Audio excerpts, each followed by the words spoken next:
Добро пожаловать в волшебный мир московские гуппи.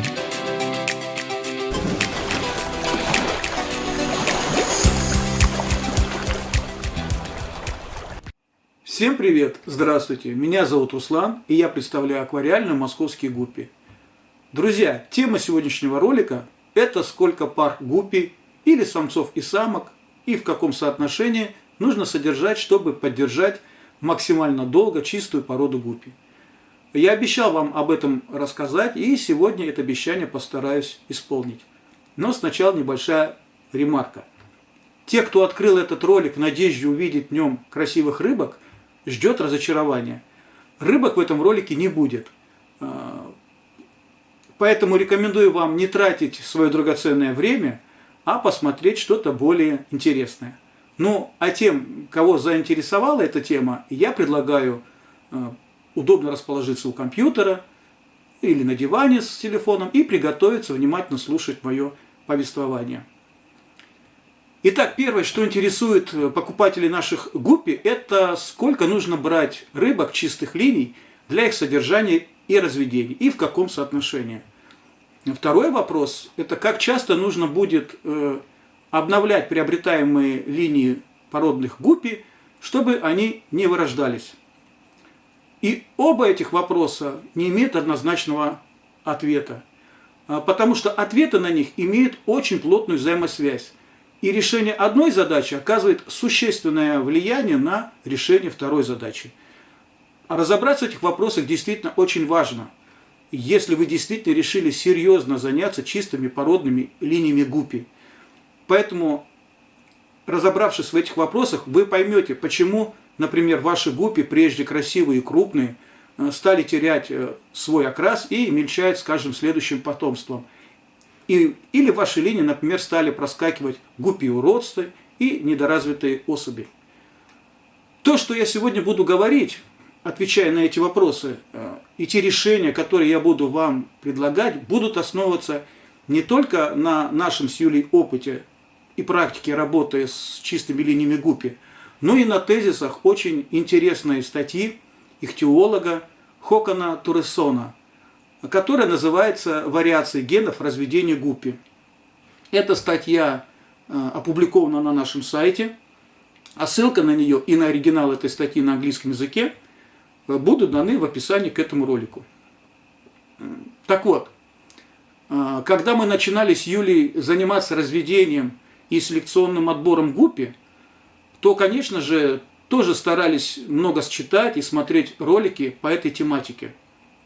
Но теперь, когда у нас есть свой опыт работы с гуппями, то я могу сказать, что многое из того, что мы читали и смотрели, не совсем, а кое-где и вообще не соответствовало тому, что есть на самом деле.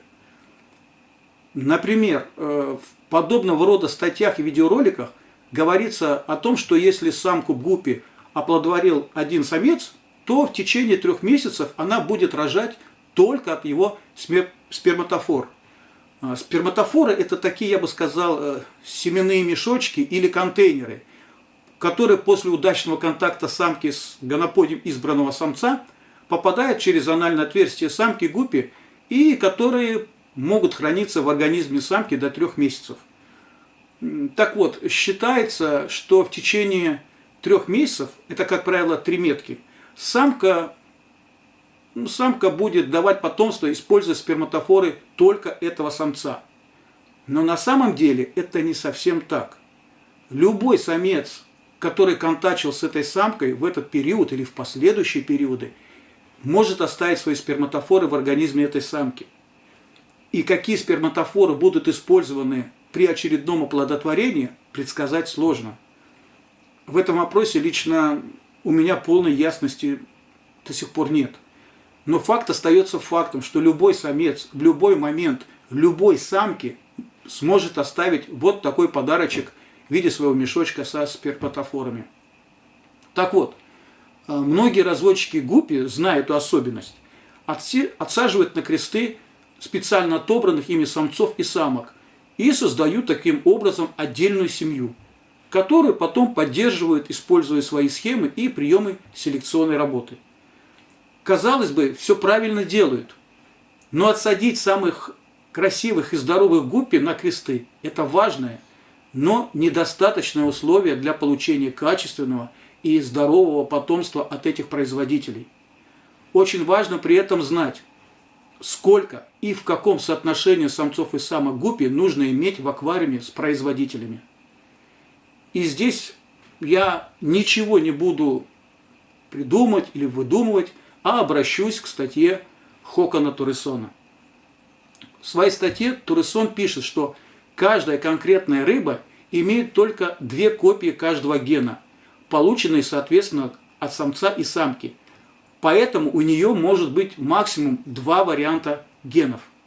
Однако популяция или порода рыбы в целом может иметь множество различных вариантов каждого гена.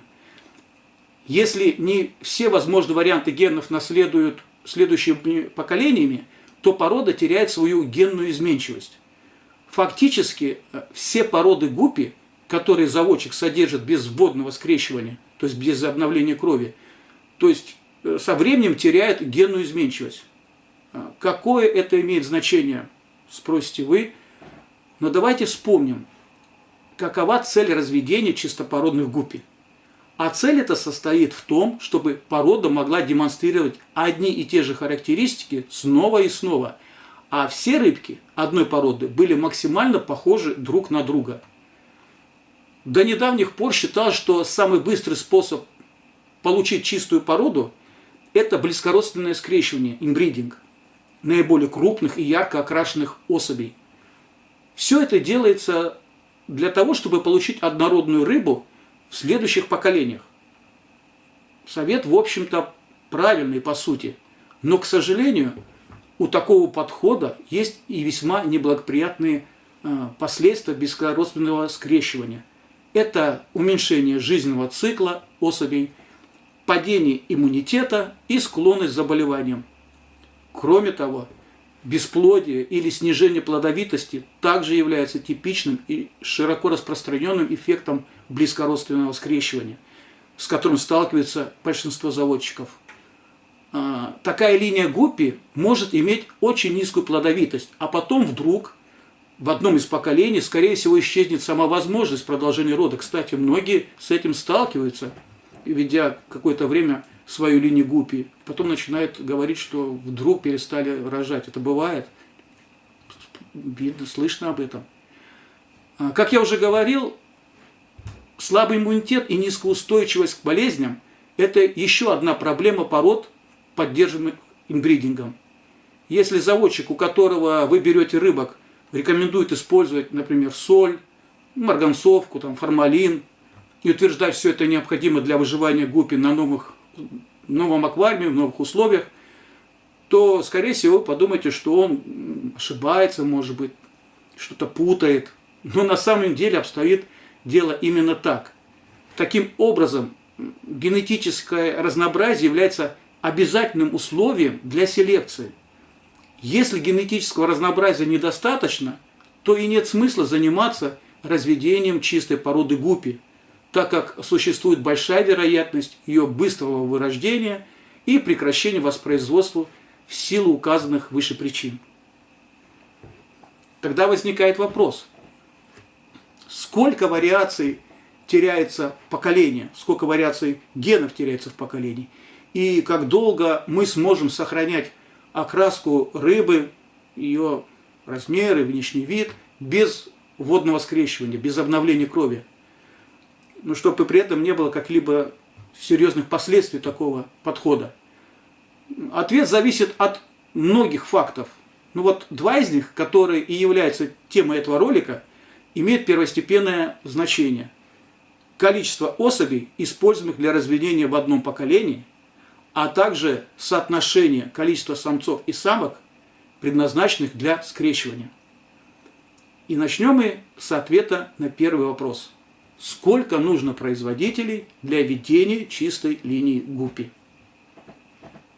Здесь важно понимать, что размножающимися гуппи мы будем считать только тех рыб, которые непосредственно участвуют в продолжении рода. Если вы получаете, предположим, 200 мальков гуппи в каждом поколении, и из них выбираете лучшую самку и лучшего самца для продолжения линии, то количество размножающихся гуппи равно 2. Количество генных вариаций также равно 2. Если же вы получаете 200 мальков гуппи в каждом поколении, но используете для скрещивания 2 самцов и 20 самок, а для продолжения линии отбираете только помет 2 скрещенных самок из этих 20, то количество размножающихся рыбок и количество генных вариаций будет все равно 4. Надеюсь, вы не запутались. Таким образом, в обоих примерах размер популяции равен 200 по количеству мальков, но количество различных генных вариаций гораздо меньше. А чтобы вы не запутались во всем этом, существует простая формула, которая может сказать вам, сколько генных вариаций вы потеряли при скрещивании. Причем цифра потерь напрямую зависит от количества рыб, используемых в скрещивании для продолжения линии. Вот эта формула, где n – количество размножающихся особей. Например, если для разведения используются 2 такие особи, то мы теряем 25% потери генных вариаций. Если используются 4 особи, то мы теряем в 2 раза меньше генных вариаций, то есть 12,5%. А для 10 гуппи эти потери составят всего 5%. Если вместо потерь вы хотите узнать количество сохраненных вариаций в поколении, то вам понадобится следующая формула. Естественно, результирующие числа в этой формуле будут прямо противоположными для произведенных выше примеров и составят 75%, 87,5% и 95% соответственно. Теперь легко посчитать, сколько генных вариаций останется после многих поколений. Это в формулах буковка маленькая g. Вы можете повторить расчеты для каждого поколения или воспользоваться формулой. Как я уже сказал, g это поколение, первое, второе, третье и так далее. В формуле, очень важно, в формуле это степень, в которой нужно возвести полученное число в скобках. Теперь это выглядит несколько сложнее, поэтому я приведу несколько примеров.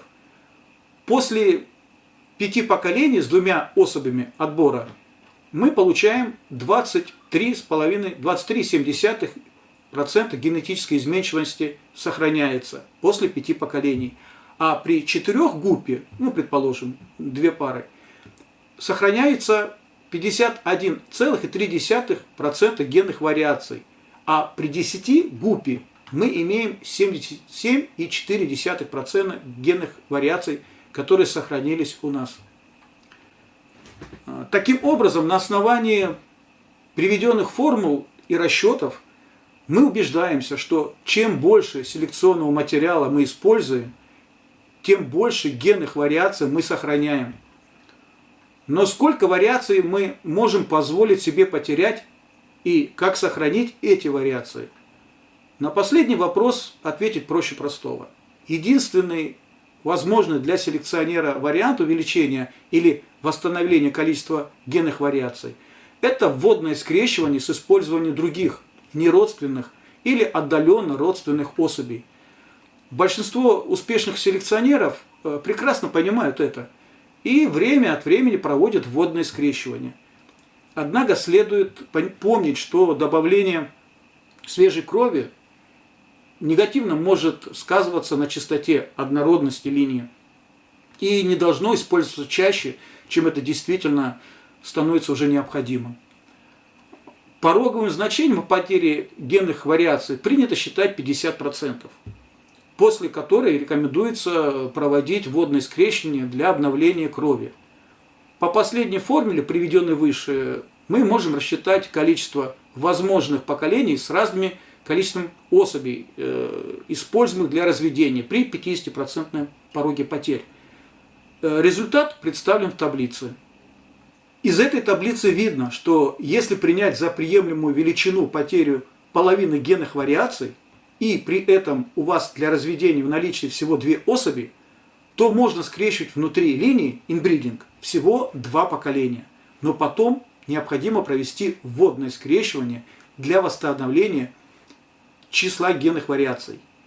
Это означает, что вы проводите одно вводное скрещивание в год, то есть обновляете свою линию 1 раз в год при 2 особях.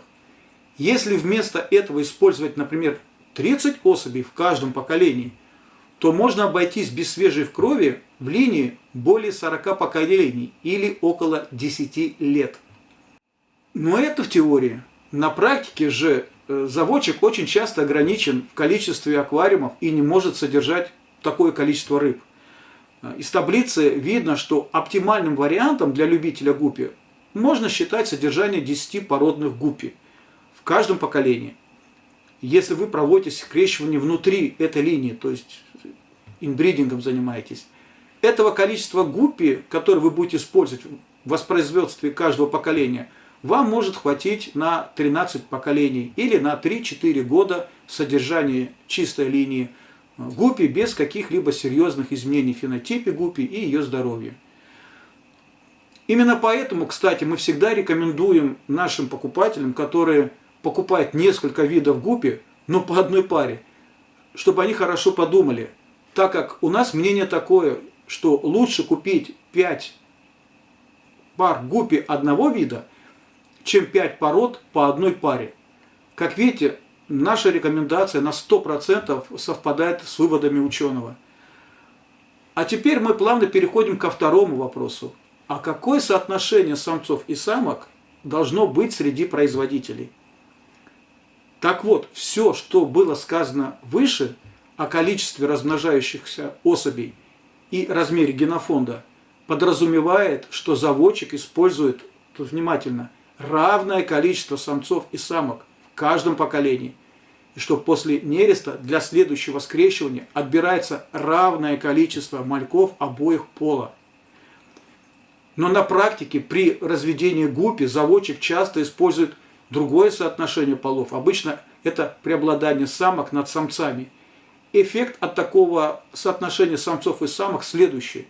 Существенное уменьшение вариации генов при том же количестве размножающихся особей. Это очень интересный момент, и прошу вас здесь быть особенно внимательными, слушая меня. Потеря генных вариаций тем больше, чем больше смещения достигнуты в соотношении полов. И здесь нам на помощь опять приходит математика. Размер генофонда называется эффективным размером популяции. Обозначается буковками NE. В зависимости от количества самцов, самцы обозначаются буковкой M английская, и самок F английская, которых вы используете для разведения, можно легко рассчитать эффективный размер популяции. Вот эта формула. Давайте воспользуемся одним из примеров выше, чтобы увидеть, как это будет выглядеть. 5 самцов и 5 самок, эффективный размер популяции N будет следующим числом. 10.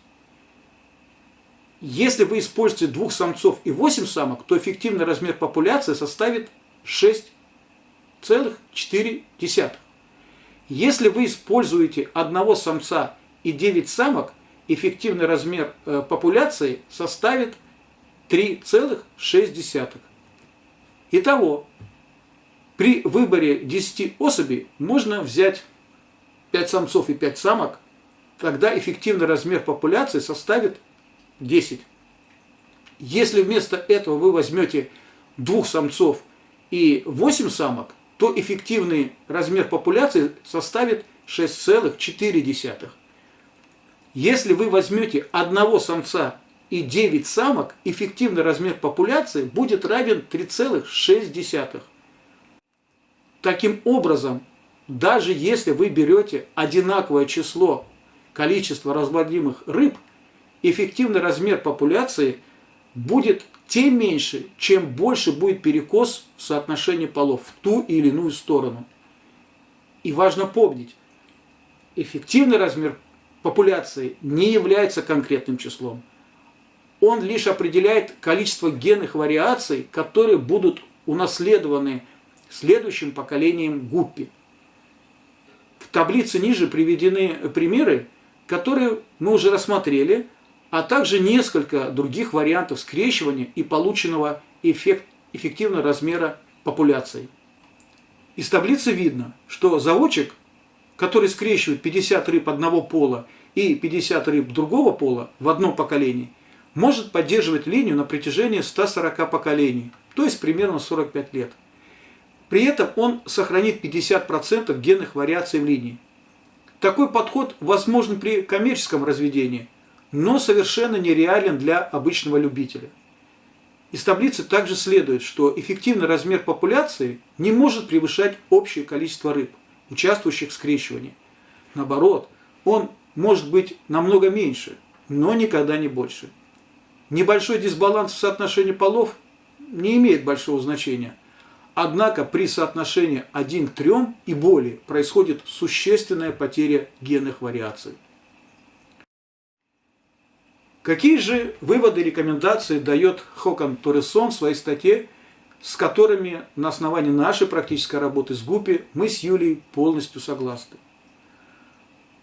Получая новую породу, вы должны взять как можно больше отдельных особей и попытаться использовать их всех в скрещивании, чтобы получить новое поколение. Так, если у вас есть возможность приобрести 10-20 молодых рыб, это очень хорошее начало, хороший задел. Приобретение же пары или трио линии, уже использующий инбридинг, не лучшее начало. И все же последний вариант не так уж редок, особенно среди новичков. Очень скоро они начинают сталкиваться с различными заболеваниями и бесплодием рыбок. В этом случае будет лучше, если вы постараетесь купить гуппи хотя бы из разных линий, от разных заводчиков, например, но одной породы, с минимальным количеством отличий по фенотипу. Если вы берете рыбу у заводчика, постарайтесь взять ее у того, кто говорит, что время от времени делает водные скрещивания, то есть обновляет кровь, а не тот, кто говорит, что вот он сохраняет, значит, чистоту своей линии очень долго, при этом без потери окраса. Подумайте, возможно ли это. Дополнительный способ получить больше генной вариативности заключается в следующем. При покупке попробуйте, чтобы одна из самок в трио была оплодотворена уже другим самцом, но не братьями. Очень хорошо, если эта самка будет оплодотворена несколькими и, возможно, разными самцами. Вот. Но узнать это на практике тоже очень трудно. Приходится доверять словам разводчика гуппи. Также старайтесь брать самок из разных пометов, и, если возможно, вообще из разных линий. Следуя этим рекомендациям, вы получите максимально возможное количество генофонда от прежнего заводчика. Именно, кстати, такой подход к своим покупателям мы считаем самым правильным. Мы никогда не продаем самцов и самок одной линии, а предлагаем самцов от одной линии, а самок от другой. То есть это не родные братья и сестры. Единственное, что у нас не всегда есть в наличии заряженные, то есть беременные самки, так как для такого сервиса необходимо гораздо более значительные объемы воды, чем сейчас у нас есть. Но в принципе это небольшая проблема, так как многие, например, желают обновить свои линии гуппи и хотят приобрести именно виргинных самок для своих нужд. И в заключение еще два правила, которые продиктованы общей и нашей практикой разведения гуппи. Первое. Поддерживайте максимально возможное количество линий и скрещивайте их между собой на разных стадиях. Сохранение нескольких линий не является волшебным способом избежать потери генных вариаций. Разные линии все равно тесно связаны между собой, и генные вариации в них теряются, независимо от того, много этих линий или мало. Однако, разводя, например, 3 линии, вы используете 6 особей в каждом поколении, даже несмотря на возможный перекос соотношения полов. Это все равно лучше, чем разведение одной узкой линии, где присутствует минимум 2 особи. Потому что эффективный размер популяции в первом случае будет больше. При содержании нескольких линий селекционер также может сосредоточить свое внимание на некоторых специфических признаках в каждой линии, ну, будь то, например, форма плавников или интенсивность окраса тела, например. Кстати, в своей работе с породными линиями гуппи мы применяем трехлинейную и двухлинейную схему скрещивания гуппи. Трехлинейную схему мы ведем реже, по причине, как я уже говорил, ограниченности объемов нашей аквариальной. И эта схема работает только с наиболее интересными для нас линиями, например, с Full Red Albino. Более того, например, у Full Red Albino у нас есть еще и 4-я, так называемая резервная линия, которая все время меняется, потому что только когда мы убедимся в качестве рыбок из этой линии, только тогда мы вводим ее в нашу общую схему. А 4-ю воссоздаем заново из нового материала. Двухлинейную схему мы используем гораздо чаще. Но в этом случае нам приходится время от времени обновлять эти породы с помощью вводного скрещивания. Второе правило, еще один способ, это предпочтение одной большой линии нескольким маленьким. Если разводчик видит, что в скрещивании в большой линии участвует достаточное количество особей в каждом поколении, а соотношение полов примерно одинаково, то содержание одной большой линии, а не нескольких маленьких, представляется вполне обоснованным. Самая распространенная ошибка здесь – использовать в скрещивании лишь несколько самцов и большое количество самок. Вот запомните, этого делать нельзя. Используя больше самцов, мы можем легче достичь желаемого результата. В большой группе, когда самка без труда выберет себе наиболее подходящего партнера, кстати, на практике, опять же по утверждению ученого, полезность выбора самца самкой доказана. Если дать самке возможность выбрать самца, это вызовет общий положительный эффект. В частности, повысится плодовитость самки и укрепится здоровье мальков. Кстати, за моей спиной как раз вы видите аквариум, в котором мы держим вот такую большую линию гуппи породы красная московская. Там уже больше 2 лет содержится около 25 самцов и самок производителей. Кстати, мы стараемся поддерживать именно этот баланс, равное количество самцов и самочек. А также, кстати, мальки там плавают, которые регулярно в нем рождаются. И вы знаете, что действительно заметно, во-первых, в этом аквариуме ни разу не болели рыбки. Более того, в нем никогда ни у одного самца не посеклись или порвались плавники. Такого не было. Тоже удивительное дело. Во-вторых, несмотря на то, что мальков мы оттуда не забираем, точнее забираем только когда их становится очень много, их от этого там меньше все равно не становится.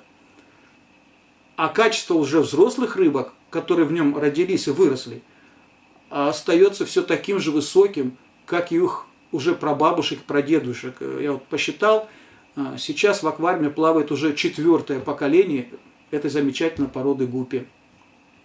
Друзья, надеюсь, я с помощью Хокона Торресона достаточно подробно смог ответить на вопросы, сколько пар гуппи и в каком соотношении самцов и самок нужно для разведения чистой линии и почему.